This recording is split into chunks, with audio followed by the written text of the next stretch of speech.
राष्ट्रपति Vladimir Putin ने रूस के खिलाफ जंग में यूक्रेन को हथियार देने को लेकर दक्षिण कोरिया को चेतावनी दे डाली है। पुतिन ने कहा कि रूस के खिलाफ जंग में अगर दक्षिण कोरिया यूक्रेन को हथियार देगा तो ये उसकी बड़ी गलती होगी। रूसी राष्ट्रपति ने कहा, जहां तक यूक्रेन को घातक हथियारों की सप्लाई करने की बात है, ये बहुत बड़ी गलती होगी। मैं उम्मीद करता हूं कि ऐसा ना हो। अगर ऐसा होता है तो हम लोग उपयुक्त फैसले लेंगे। मुझे नहीं लगता है कि ये फैसले दक्षिण कोरिया की मौजूदा सरकार को पसंद आएगी। बता दें कि पुतिन ने ये चेतावनी दक्षिण कोरिया के उस बयान के बाद दिया है जिसमें उसने कहा था कि वो रूस और उत्तर कोरिया के बीच हुए नए समझौते को देखते हुए यूक्रेन को हथियार देने के बारे में सोच रहा है। इस पर पुतिन ने प्रतिक्रिया देते हुए दक्षिण कोरिया को आगाह किया है।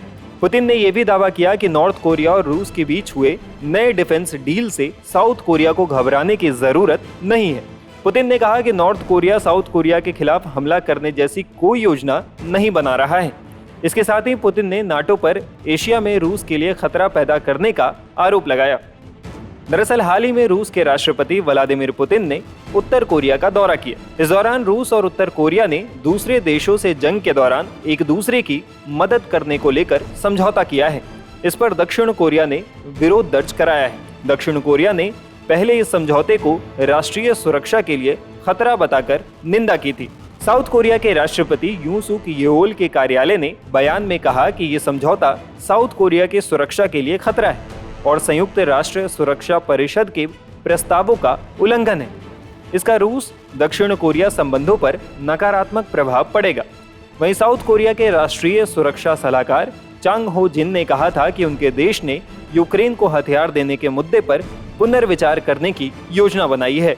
लेकिन अब पुतिन की चेतावनी के बाद दक्षिण कोरिया के राष्ट्रपति कार्यालय ने शुक्रवार को कहा कि वो यूक्रेन को हथियारों की आपूर्ति में अलग अलग विकल्पों पर विचार करेगा और उसका रुख इस बात पर निर्भर करेगा कि रूस इस मुद्दे को कैसे देखता है। मीडिया रिपोर्ट्स के मुताबिक साउथ कोरिया यूक्रेन को पहले भी मानवीय मदद और हथियार दे चुका है, मगर उसने अब तक यूक्रेन को घातक हथियार देने से परहेज किया है। दरअसल साउथ कोरिया की आधिकारिक नीति में युद्ध लड़ रहे देशों को हथियार देने पर मनाही है। टाइम्स नाउ भारत डिजिटल की रिपोर्ट।